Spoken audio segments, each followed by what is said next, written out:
Hello, everyone, and welcome to tonight's session with the Healthy Landscapes Program, Practical Regenerative Agricultural Communities. I'd like to first acknowledge the traditional owners for the land on which we're meeting this evening. For me, it's the Dja Dja Wurrung people. I wish to pay my respects to their elders, past, present, and emerging. I'd also like to pay my respects to any Aboriginal or Torres Strait Islander that are joining us this evening or joining us via recording, and also pay my respects to anyone who is joining us this evening or watching this recording, to their traditional owners on which they're watching this. Tonight, we're very privileged to have Brian Wehlburg from Inside Outside Management presenting for us as part of the Healthy Landscapes program. I wish to acknowledge the funders of this program, which is the Shires of Macedon Ranges, Hepburn, and City of Greater Bendigo, as well as Colburn Water and North Central CMA, who fund the Healthy Colburn Catchment Program, as well as Melbourne Water, and as supporters of this program. And just to let everyone know how this evening will work, after this short blurb from me, I'll hand over control to Brian for his presentations. We'll have a Q&A session. Please ask questions through the chat throughout, and we'll if there's multiple questions, we'll just ask Brian to pause, and we'll get those questions answered. And then towards the end, we'll stop the session being recorded, and we'll have an unrecorded session of 10-15 minutes of question and answer as a reward for those people that are joining us live this evening. So without any further ado, I'd like to introduce Brian. Brian has a great depth of knowledge around holistic management, and he has a real passion for environmental improvement and grazing management. I know that you'll be inspired by Brian, so without any further ado, over to you, Brian. Fantastic. Thanks very much, Jason. Do I have control again, or are you hanging on to it? I will hang. I don't think it matters too much, but I can give that over to you. Okay, fantastic. There we go. I got control. Fantastic. Thanks, Jason. Thanks very much for the invitation. Good evening, everybody. Thanks for tuning in. I'll just kick off with a quick introduction of myself. So some of you might have heard earlier on talking about Tales of Africa. I'm a third generation Zimbabwean, and sort of got involved with cropping really earlier on. Zimbabwe was still is a major tobacco producer, so I got really involved with tobacco. And tobacco, if you want to crop, it must actually be worse than cotton for the amount of chemicals it consumes. But through some management and what have you, we virtually eliminated all chemicals from our cropping. We erected bat houses and used chickens and what have you to improve soils and increase pasture and what have you. We grew a wide range of products from the tobacco, which was the mainstay, through to flowers, pastures. Paprika was just making a big go at that point as far as artificial colorants. They were being phased out, so there was a big market for paprika just for the colorant, and that all got exported to Spain. But my real passion, and had been since I was a kid, was wildlife. And our farm, which was 5,000 acres, and a lot of it was really nice bush country, we combined with probably another 8 farms, and we had 140,000 acres where we managed the wildlife. And the problem, I suppose that's where I really got involved with holistic management, because the problem with wildlife is, if you have a really bad season, you can't sell off the wildlife. They just die. And then when you do get a good season, you can't go down to the local sale yards and buy back, some buffalo and giraffe and what have you, because there just isn't that facility.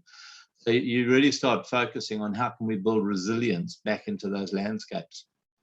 And it was about that time I got involved with Alan Savory, went on a couple of field days with him and a week out in a national park, and got really excited and came back and started implementing some of his ideas. And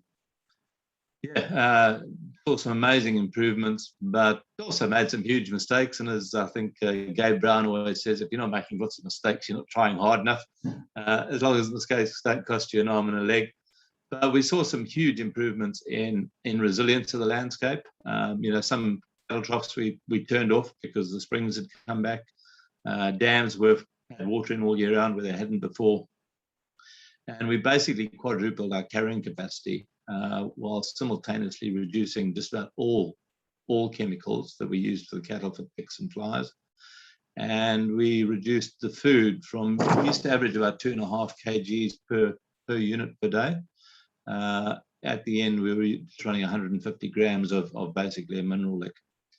So, a big change in the resilience of the environment, but also a huge change in finances.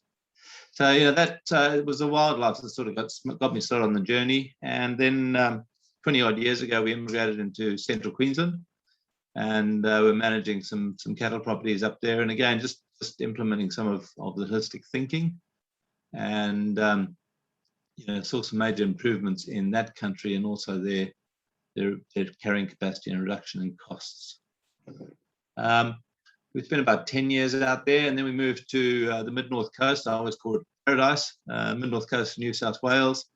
Having been brought up in hot, dry Africa and hot, dry central Queensland, move on to the coast here where it rains every month as there's green, and you dig a hole and water comes out the ground. And then we started discovering, leaches and copper deficiencies and ticks and all that kind of stuff. And it really drives it home that, every environment has its pluses and its minuses, and we've just got to learn to manage those environments. We did cattle, grass-fed beef, direct to market. We did a lot of pastured pork, and also pastured poultry mainly for improving the paddocks, but also for the sale of eggs and stuff. Soon after arriving in Australia, we set up a little company for teaching holistic management. And, there's a lot of talk around holistic management. A lot of people see it as this grazing thing. And while grazing is a major component of it, and using livestock as a tool to make positive changes to your environment, the principles behind holistic management are management. It's about making good decisions, management decisions around your country. I often ask people in courses and what have you, anybody who wakes up in the morning and says to themselves, I'm going to go and destroy a bit of my paddock or a bit of my country or a bit of my farm? But you've got to acknowledge we all do it. We don't mean to do it, but we all do it decision by decision. And I was always fascinated when we came to Australia. There was the distances you drive in Australia are massive. Oh, my apologies. Let me kill that. The distances we drive in Australia, even having come from Africa, I was astounded how many Ks people drive here. And I'd like you to think for just a second, every square inch that you drive past every single day is the result of human management, human decisions. And, some of it's not bad, but there's a lot of country out there that is looking pretty sad. And, often it's just a fence. You've got a different manager on either side of the fence, and it's the way those managers make decisions, regardless of whether they're using livestock or they're using chemicals or they're using this or that or tractors or whatever it is. It's the management decisions that lead to this environmental degradation, as well as the loss of resilience. So, droughts are the norm. We've had those conditions, and if you look back in Australia's rainfall records, droughts are just part of the feature, but we're losing the resilience in the landscape to manage those droughts. And so droughts and floods are becoming more severe in this landscape, as they are everywhere else. So when we look at the planet today, I mean, virtually there's not an inch of planet that isn't somehow managed. And we know what's happening to the environments in those on the planet. You know, having just done the COP26 thing, and just listening to what goes on there, you know, today we have more knowledge about our environment than any time in human history.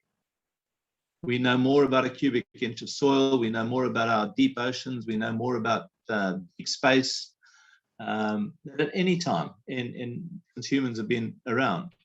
We have more knowledge about our environment. We also have huge amounts of technology at our fingertips. You know, today we send spaceships out to land on Mars, and we have amazing technology for satellite technology for farms, chemicals, fertilizer, all these huge number of technology, and our levels of technology have just soared.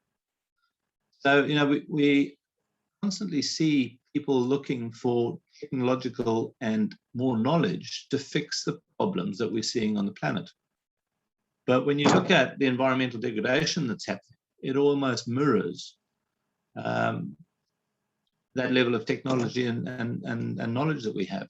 It seems as we've got more technology, more knowledge, you know, species are disappearing at a faster rate from the planet. Deserts are spreading faster. I always love quoting the spread of deserts in China. The Gobi Desert spreads at 2,500 square kilometers every single year. It was up to 10,000, and they reckon they're getting on top of it. But that's 2,500 square kilometers of ground that no longer catches sunlight through photosynthesis to feed people, to give energy to biology, to make those environments function. And, you know, deserts are spreading all around the planet. The idea is that, you know, it's not about a lack of technology. It's not about a lack of knowledge. We have plenty of knowledge, but it's something more subtle in terms of how humans actually make decisions. And so I often relate it back to, you know, how humans evolved. Most species react to things in the environment. So, you know, if you were an early human and something with big teeth and stripes charged out the forest at you, excuse me, you reacted to that. And that was fine. But the minute we started managing environments, well, that has that ripple effect, because everything in nature is connected. And so we do something here, it affects everything else. And that's really what holistic management's about. It's about allowing us to manage that complexity that happens when we manage environments. So you put a chemical on here, what's going to happen further down the track? So just to run that by you, you know, when we look at human management and human decisions, in some arenas, we've been amazingly successful. You know, when you take these areas here, transport, communications, you know, everybody carries a mobile phone around with you. That was science fiction 50 years ago. You know, our development of weapons, of computer technology, you know, I'm sure most of us still have a great big boxy thing in the garage somewhere. You know, today you probably don't even need a computer. It all happens on your phone. The production of energy, genetic engineering, film, video, entertainment, mass food production, all of these things we are amazingly successful at, and just seem to be getting better and better, as long as we ignore the effect on the environment. The things we have real problems with management and making decisions, agriculture. You know, where people talk about, you know, we've only got X number of years of soil left, whatever it is. You know, there's some debate as to whether it's 60 or 100. I don't really care. If our soils are depleting at that rate, we need to do something about it. The forests disappearing, rangelands disappearing, fish wildlife disappearing. You know, we lost the last western rhino, and we're constantly losing species. Economies in huge strife all around the world. Diseases, you know, look at the plague we're in at the moment. Human relationships, violence, where I think in America now they've got more people in jail than they have farmers. Natural resource policies, globalization. These areas we seem as humans to be having larger and larger problems with. And so you ask yourself, well, here on the left-hand side, we have this list of things where we as humans are amazingly successful at managing. But on the right-hand side, we have arenas that we're really poor and we seem to really struggle in these areas. And you ask yourself, well, what's the difference? And it's quite simple. You know, these ones are complex, they're multifaceted, everything's connected, and we don't manage complexity well. Whereas on the left-hand side, these things are complicated, absolutely, but it's a step-by-step process. So every one of you could build a mobile phone if I gave you the step-by-step process. But try and grow a same tomato plant 2 years in a row. It's too complex. We can't do it. And so that's where holistic management really steps in. It's got a framework for helping us manage complexity. And as you know, land managers, that's particularly important because it is our biggest resource. It's probably our biggest thing we'll spend money on. But if that resource isn't functioning, we lose resilience, we lose profitability. You know, when environments degrade, we can't afford healthcare, we can't afford an orchestra, we virtually can't afford an army. We need healthy environments to support all of those things. And so where we have healthy environments, we have good culture, we have good relationships. And I often say to people, just think about on the news every night where they've been having terrible ongoing conflicts for a long, long time. Look behind the people being interviewed. Think about the environment behind the people. And often you can't even see a green leaf capturing sunlight. You know, they've lost that capacity in the landscape. And sadly, when humans lose that capacity, we start doing terrible things to us. So again, just getting back to, you know, the focus really needs to be on management. We have tons of technology, we have tons of knowledge, but it's the way humans have always made decisions, and holistic management steps into that void to help us become more holistic in our decision making. The idea of the environment and ecosystem processes, they are holistic, they're all connected, and they are very, very complex.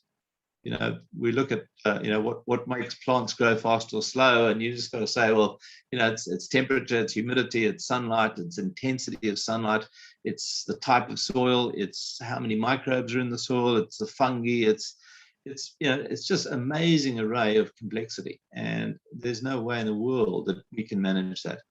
I often say to folks, you know, if you went down to the highway and I said to you, count cars, buses, and trucks coming down the highway simultaneously, none of us could do it. And that's only three things that we're trying to manage.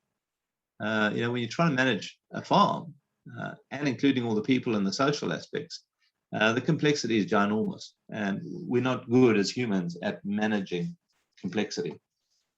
So just a quick run through, you know, when you're talking about environments and ecosystems, you know, when we look at everything is solar powered, every living thing requires sunlight energy. And how do we increase the capture of sunlight energy on your farm? Because ultimately the role of a farmer is to capture and package sunlight. And whether you package it as an onion, a fillet steak, a carrot, it doesn't really matter. But that's our job, is to capture and package sunlight. And you know, we can then sell that to people in cities and towns that don't have the capacity to capture their own sunlight. So really, you know, it's about capturing more sunlight. And sadly today, I think 86% of Australia lives in towns and cities, and we've lost that connection with the environment for many of them. So you ask people often in towns, you know, what's it about? And they've got this kind of image in their minds, you know, that the economies run on the Dow Jones or the oil price, or, you know, the gold price or something. And in the background, there's someone messing around on a tractor. The reality of every living thing requires sunlight shining on a green leaf. And it's our management that dictates how much of that sunlight actually lands on a green leaf, and how much green leaf there is. And whether that green leaf is to produce a carrot or a fillet steak, it doesn't really matter. And of course, all that green leaf is basically carbon as well, which is what's disappearing at a rapid rate. So again, just looking at our management, we need to really focus on capturing sunlight through green leaves. And when we look at the plant on the left there, you know, that's a typical weed, you know, and it's called a weed because it's not productive. I often ask folks, Australia spends, and all countries do, but Australia spends, I don't know how many billions of dollars every year on eradicating weeds. I was looking at some research the other day. Australia, every 18 days on average, declares a new weed of national significance.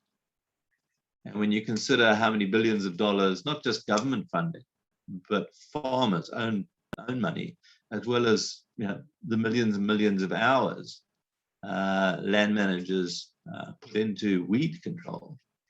And is it getting better? No, it's not. It's just getting worse. Again, there's a fundamental thing we need to change in management. So, I mentioned earlier the properties we worked on. So again, this was the property in Zimbabwe, and this process works all around the world. So I've taught in most continents around the world, and just changing our thinking and the way we make decisions allows us to start improving environments. And it doesn't take huge amounts of technology. It doesn't take new knowledge. A lot of this knowledge is really old. So there's the country. At that time we were carrying 183 head, and I said, feeding 2.5 kgs. There's the soil surface. How much sunlight falling on there is actually creating energy for animals, for worms, for virtually nothing. And there we are 4 years later with virtually no inputs, just changing the way we made decisions, changing the management, principally here using livestock. And again, there's the soil surface. And we'd almost quadrupled our carrying capacity and reduced our expenses down to virtually zero. So we're feeding 150 grams a day. I appreciate if you poured a jug of water on there, most of it would go in and stay there, which enhances the resilience of the landscape. When you do have the droughts, as we all do, you don't lose the farm. So that's the sunlight component. What about the moisture? Most of the country seems to have had some fairly good spring rains, and some of it too much. The minute you see moisture leaving the landscape like that, it's moved off your property. And again, it's going to be reducing the resilience of your landscape to support you, support your family, and support your local community. Again, it comes back to our management decisions. How can we manage and make decisions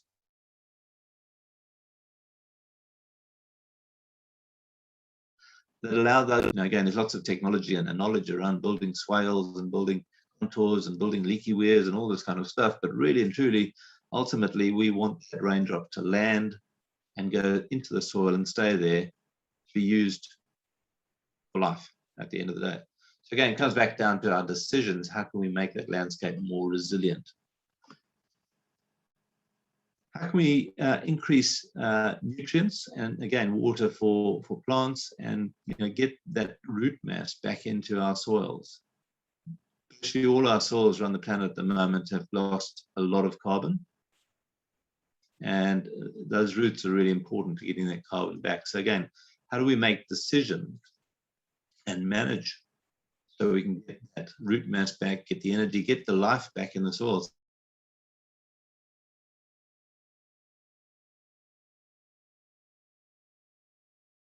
So, on the root mass is going down probably 2-3 meters. On the right-hand side, we've got a wheat or a barley crop, and you can see the roots are only going down probably a foot at the most. And so again, we lose resilience when we apply those sorts of management decisions. Again, diversity of root mass is a huge one. If we're going to access different nutrients, different times of the year, we need to have diversity out in the paddock to keep those nutrients functioning, keep them cycling, as well as a huge amount of life in the soils. I've got some earlier pictures of early ploughs in the Liverpool Plains in New South Wales, where the tractor actually stalled because of the massive earthworms draped over the plough. It's almost like science fiction today, where you can go picking around everywhere and not even see a single earth.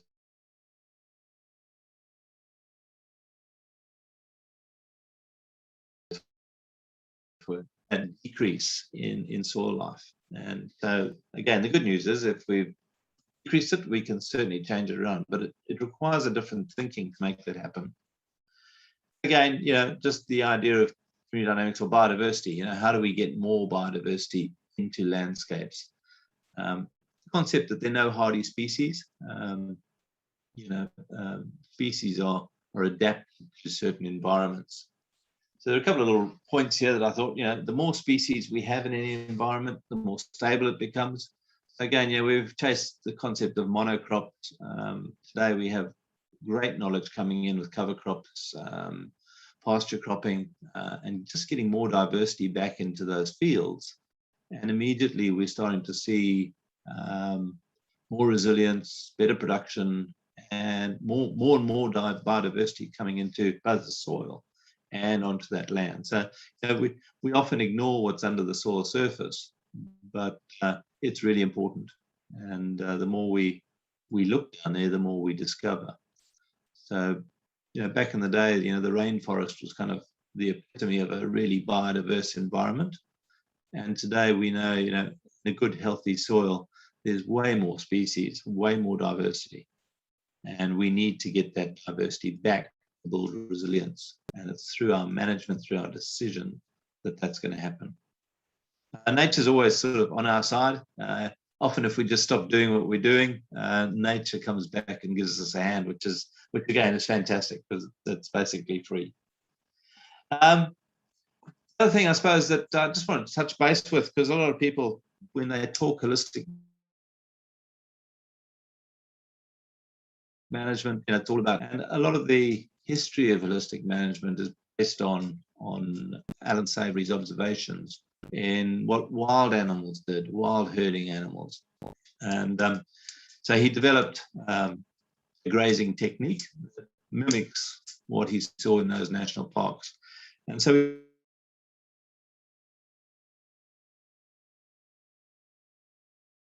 we can use what have you into landscape. Technology is always really exciting. I love showing people this picture. I actually have discovered what this thing does now. Apparently it pulls logs in Canada or something. It looks really exciting, and people get really excited about technology. It's quick stuff. But we can use, boats to control weeds. And again, there's fantastic people doing, utilizing livestock, again, which, Joel Salatin always refers to the livestock as being solar powered, reproduce themselves, and basically you can eat them when you're finished with them. I always say try and do that with a John Deere tractor. But the big news is livestock appreciates on your balance sheet, whereas just about everything else depreciates. So using livestock as a tool to enhance and create resilience in landscapes is a no-brainer. And whether it's goats, whether it's pigs, pigs are fantastic tools out in the paddock. That's pigs turning over a very tough weed, blady grass, and just doing that initial work to allow other species to come through. That's a property in the Hawkesbury, just on the edge of Sydney. And this fellow was always getting into trouble with the fire department because of all that tea tree on his paddock. And that there is the result of 4 pigs. 4 pigs and a bit of electric fence and keeping them moving. And today that paddock is beautiful, soft microlina. He's running chickens in it, he's running sheep in it, and he's reduced his fire threat. Just, starting off with pigs as the tool. And hell, certainly didn't have to put much money, much effort, or much fossil fuel into a pig. Again, blackberries, sometimes a problem for folks, just chucking a lick block in there, and there it is a couple of hours later. If you wanted to use chemicals, when it reshoots, as it probably will, you can use a lot less chemical, which is going to have a smaller impact on the environment than if we went in and sprayed it at that point. Again, we're talking about, utilizing tools, but it's principally the decision making that drives it. Bunched livestock have a huge difference in the impact on landscapes. So this farmer, that was all, again, a cobbler's peg or biddens. And we could have sprayed it, but he was using the intensity of the animals and moving the animals regularly to get that material all trampled onto the ground to feed the soil microbes and enhance his soils. Again, just talking about using animals as a tool, a little gully there with steep sides. We could use bulldozers, we could use tractors, could we use cattle, jam them in there, knock down the sides, fertilize it, tread the seed into the ground, then get the animals out so that environment can restore itself. Okay, but the animals are the initial tool for creating that change. If you haven't quite succeeded in what you wanted to do, you can bring them back again and give it another touch-up. This all requires, a high level of management. Just to cap off the idea of animals as tools, I love throwing this little picture here. That's a copper tailings dump in Arizona. And someone got a contract to try and rehabilitate it. It had 40 years of technology, gel seeding, irrigation, all those kinds of things. Jim got his cattle there and basically rolled bales of hay down the side of the dump and used temporary fencing to manage the stock. That's the profile after 3 years of management. All of that brown in that tailings material is sequestered carbon. It was captured by leaves somewhere into a bale of hay, and then either trampled into the dump or dung and urinated. And it was just beautifully stable once he had finished using the animals as a tool. So I just wanted to touch on that because a lot of people see holistic management as this grazing thing, but it's not. It's really about making decisions, good decisions, sound decisions, and managing complexity, where you're managing animals, you're managing environments, you're managing soils, you're managing people and communities. And humans are not good at managing complexity, and our track record is not great. So that's the power of holistic management, is allowing us to manage complexity, but it does have this component around, good livestock management, trying to mimic nature and rehabilitate and give environment that resilience that we so desperately need. So I thought I'd just throw that up there as an opening bit and hopefully fire up some questions. So Jason, can I throw things back to you as the driver? Okay, no problem. So it's really up to you guys now to ask some questions of Brian. We sort of promoted this as that transition of feeding from that spring feed to summer, so summer feeding. So Brian, I'll kick off with a question about that. So what are some of the pitfalls of the grazing that we're trying to implement when we're going from spring to that summer transition, and how do we manage that transition? The big one, and we're talking about your spring. We're heading into basically a dry season. Yep. Normally. Although you're probably all as wet as anything at the moment. So normally when you're transitioning into the dry period, the livestock, and we'll just focus on the livestock for the moment. The livestock basically give us two tools. They give us the grazing component, which is almost as if the animals are floating above the ground, just chewing plants. And then they give us this other tool, which we call animal impact, which, from those pictures that I showed you earlier, it's the dunging, it's the urinating, it's the trampling, it's the ploughing up of soil, whatever it is. And we manage those two tools differently, given to us by the same animal often. We manage them differently. If you want to manage grazing, it's all about time. And for a long time, we've been fixated on animal numbers. And I often go to colleges and what have you, and you speak to new students, uni students coming out of college, and somewhere in there you slip in the question and say, what causes overgrazing?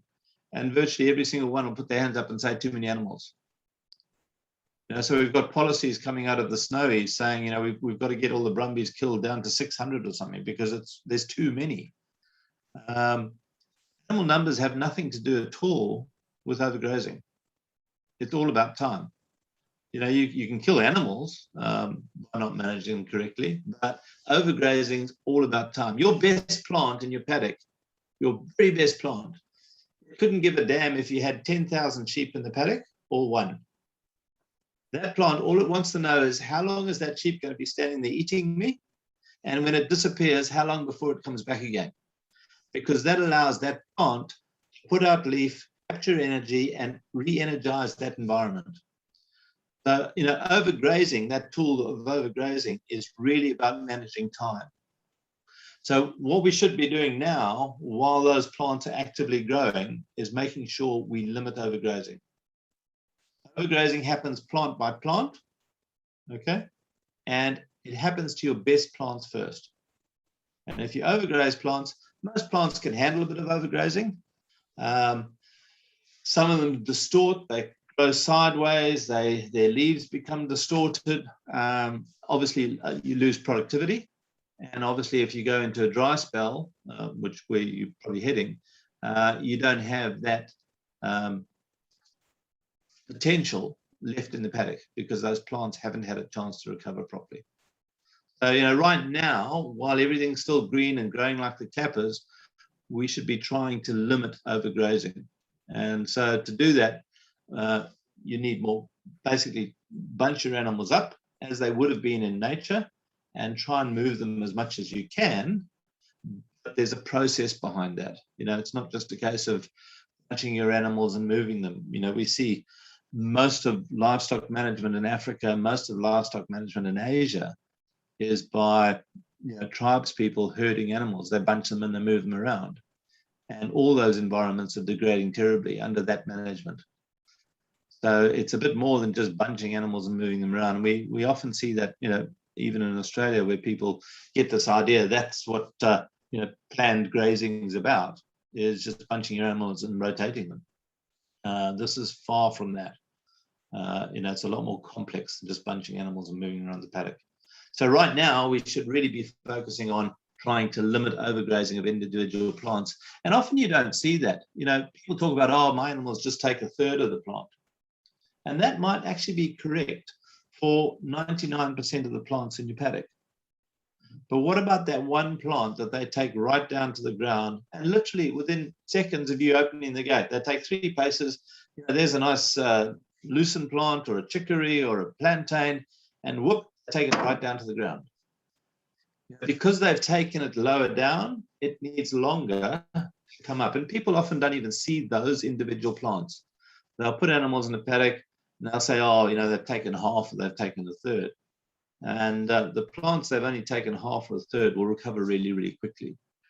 So, you know, the point right now, we should be looking at overgrazing as the main thing we should be avoiding. The minute your plants start senescing, they start drying off, they start going brown, it is impossible to overgraze those plants. The minute a plant stops the flow of sap into the above ground portion of the plant, it's not alive anymore. Okay, the plant has taken the energy, taken the sap, taken the nutrients. It's now there in the hypocotyl, in the roots. All that stuff above ground is not alive.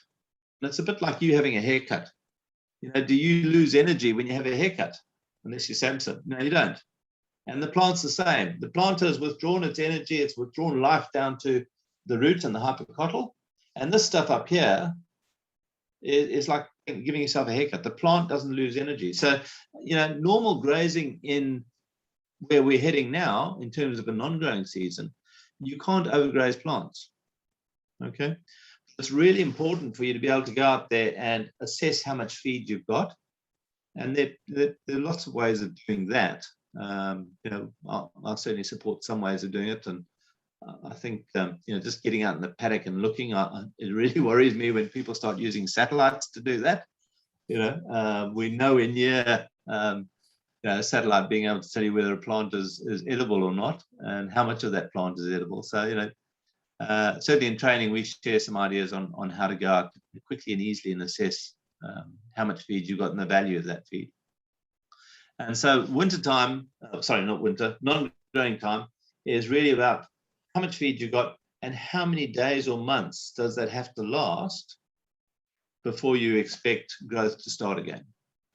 So non-growing season, which is where you guys are heading once this season dries off, is really a budgeting affair. It's working out how much feed you've got, and there are various techniques for doing that, and then assessing how long it's got to last for, and making some adjustments. You can't overgraze plants if they're not actively growing. Overgrazing happens when plants are actively growing and they get eaten before they've had time to recapture that energy. So when we go into the dry season, which is where you guys are heading, it's that other tool I talked about. It's not grazing. We can manage the grazing, but there's no overgrazing involved. It's that other tool that's really exciting. If we want to restore environments, it's about, as Gabe Brown talks about that armor plating, it's about creating cover on the soil. Last year in our place here on the coast, we had a 42-degree day, and the soil in my driveway was 72 degrees. Now ask yourself, what is going to live in soil, and especially that top inch where most of soil life is. What's going to live in soil that gets up to 72 degrees? Nothing. Everything either goes deeper or it dies. But taking the thermometer onto my lawn, we were back to 29, but the ambient temperature was 42. So again, whatever we can do to keep soils covered, and again, that's where the grazing comes into its own, using animals, the impact, trampling, dunging, urinating, chipping up the soil, all of that in a positive way help create resilience environments. And livestock are fantastic for doing that. And that doesn't cost you to do it. But it does require planning. It requires a way of thinking about things. And I always try to think of animals having sort of 5 mouths. They have one which does the grazing bit, and then they have 4 feet that does all those other beneficial things, as long as they manage correctly and we look after time. So those pictures I showed earlier, where we are trying to rehabilitate those creek banks, the animal's only in there for a day, trampling, dunging, urinating, trying to level it off, and then we get them out again.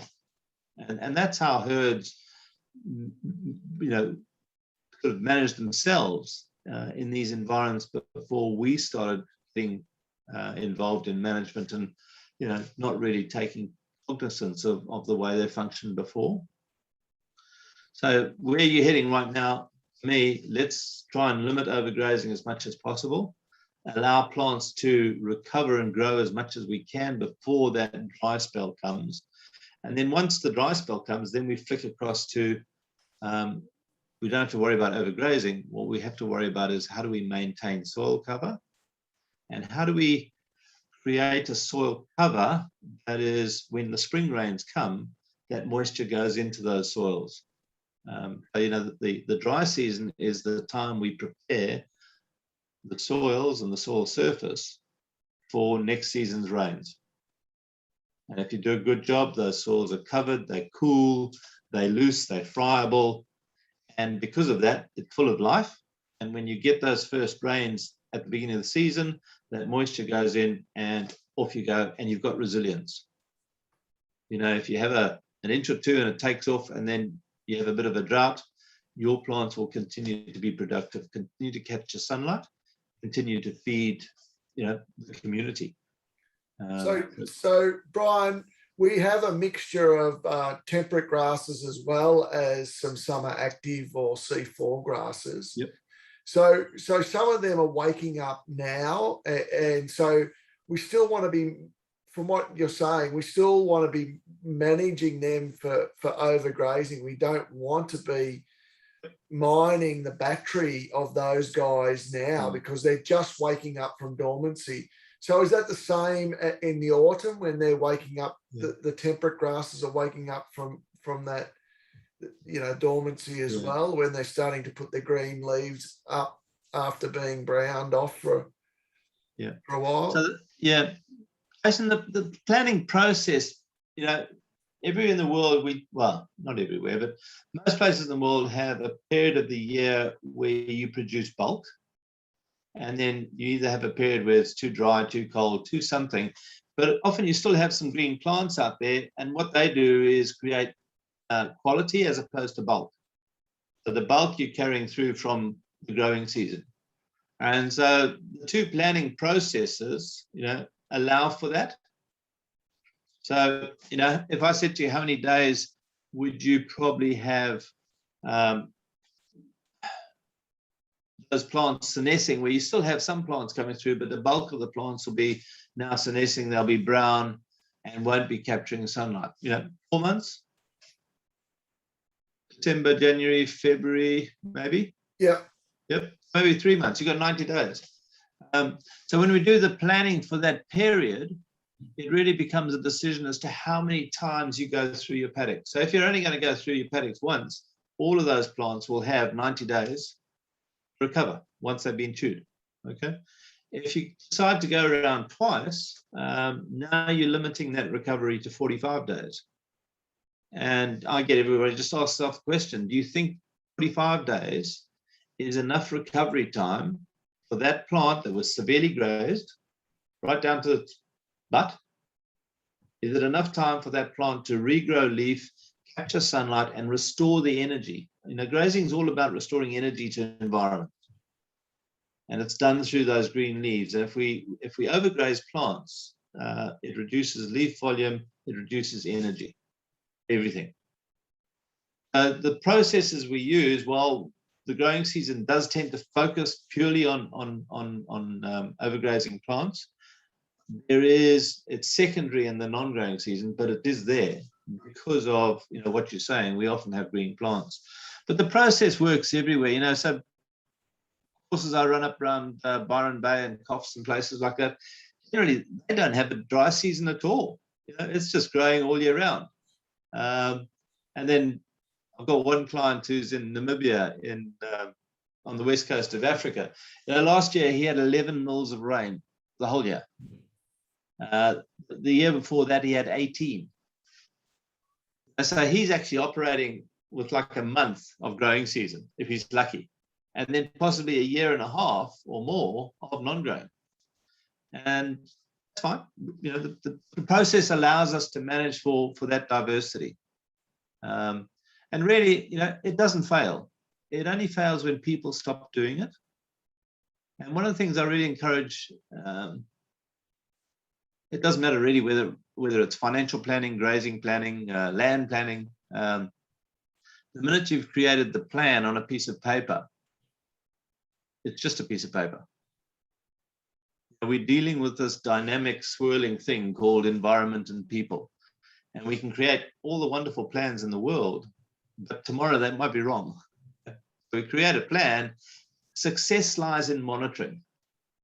So the minute we create plans, with the grazing plan, you produce this wonderful chart and it's got wonderful colors on it. And people are pretty proud of their grazing charts, and it can be absolutely wrong. So, the power, once you've created the chart, the plan, the power goes to monitoring. And again, there's some really great techniques to monitoring, easy techniques to monitoring how quickly plants are recovering.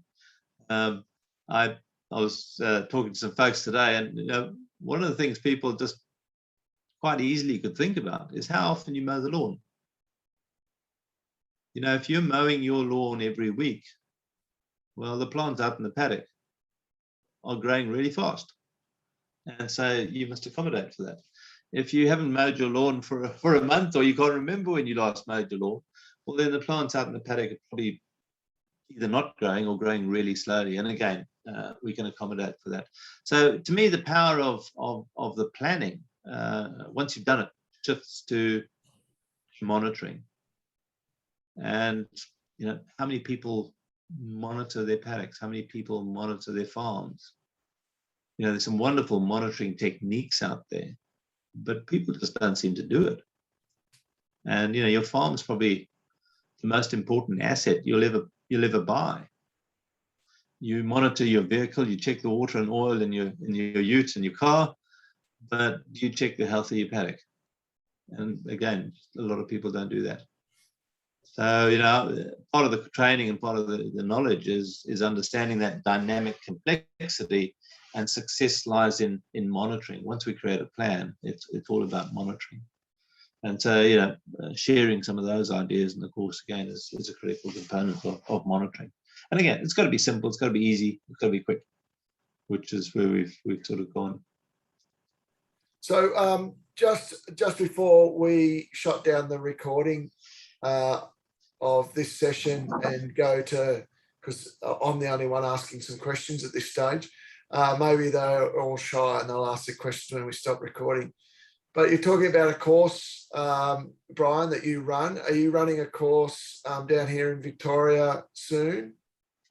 Yeah, I actually got my ticket to go back to Gippsland. I've started a couple of courses in Gippsland 5 months ago, and of course everything shut down. So they've been hanging out for the last 5 months. I'm tripping down there at next week to continue the training. I do have a course coming up at I had a slide there with it,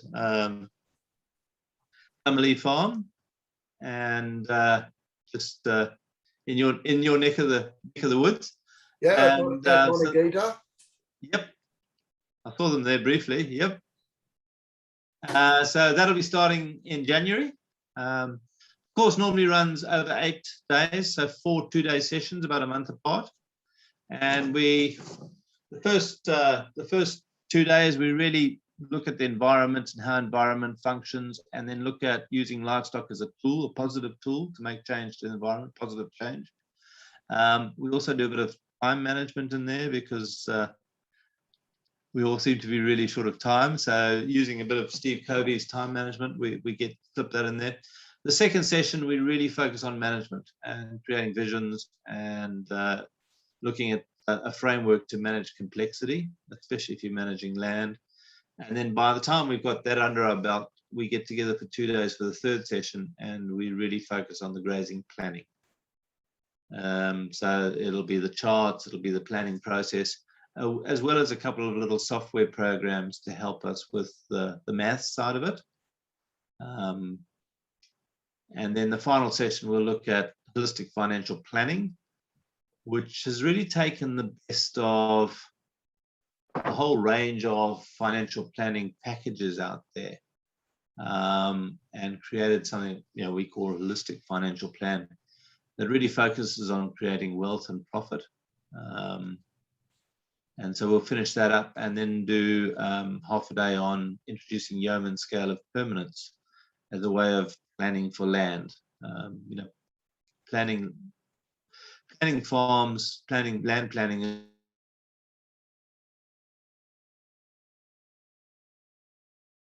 is often a really expensive extra fences there, or the trees there, or the road there. And yeomans, who came from the yeoman's plough and the yeoman's key line and what have you, I think his best bit of work is his relative scale of permanence. It's just a very holistic way of developing a land plan for a farm, and it overcomes conflict. So we'll finish off with an introduction to that, and then from the course we encourage and provide resources for learning groups to continue. So we've got a learning group now in Bambi that's been going for, I think, almost 10 years now. We've got one at Holbrook that's been going, I think, for 18 years. And the Holbrook one, they meet every 6 weeks. And they are soaring.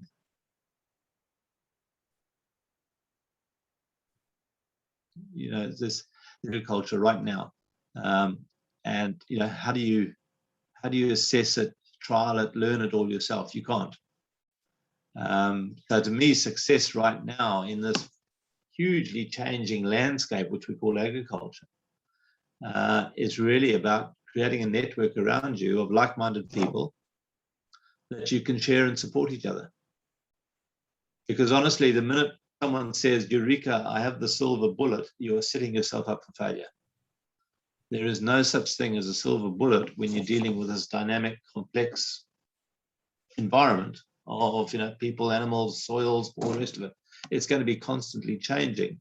And again, we need to be flexible with our management to manage that. So the minute someone says, yep, I've got the answer, this is what I'm going to do, I'm going to move my animals every day, or I'm going to move them, have 60 paddocks or something, you know they're setting themselves up to fail, because let's look at the weather. We go from flood to drought. The minute you fix something like that, you're asking for trouble. It's about monitoring, it's about making good decisions at the end of the day. It's not about some process or fixed system. Systems by definition are rigid. Systems have rules that govern a system. You have inputs, you have outputs. Now just picture if you have a system which is rigid on something as dynamic as the environment, that's constantly changing. All systems will fail. How many agricultural systems have we had? Systems fail.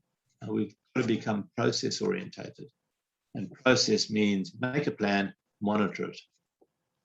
And so so I always say, steer clear of anyone who says yes, they've got the answer, because there are no answers. And the fantastic thing about right now, this moment in time, is there's just people everywhere trying new ideas, and so that new knowledge is coming thick and fast, virtually every day. And how do we sift through it all? Well, get yourself in a group of like-minded people. So to me, that's one of the things that really marks a successful training, is at the end of it, people will sit down and literally every couple of months get together, meet, share, learn together, support each other. To me, that's a successful outcome from a course. So again, we'll be doing the same in Macedon course that's coming up. But I do realize they already have a fairly good support network there, which is fantastic. I see regular posts on their Facebook groups and what have you, which is fantastic. So hopefully we can support that as well. So thank you for those watching our recording, and hope to see you at another Healthy Landscapes webinar or event soon. We want to particularly thank Brian for joining us. He's from Inside Outside Management. You can Google that and find out about his upcoming course in January. But thank you for joining us today. Thanks, everybody. Hopefully we'll touch base somewhere in the future.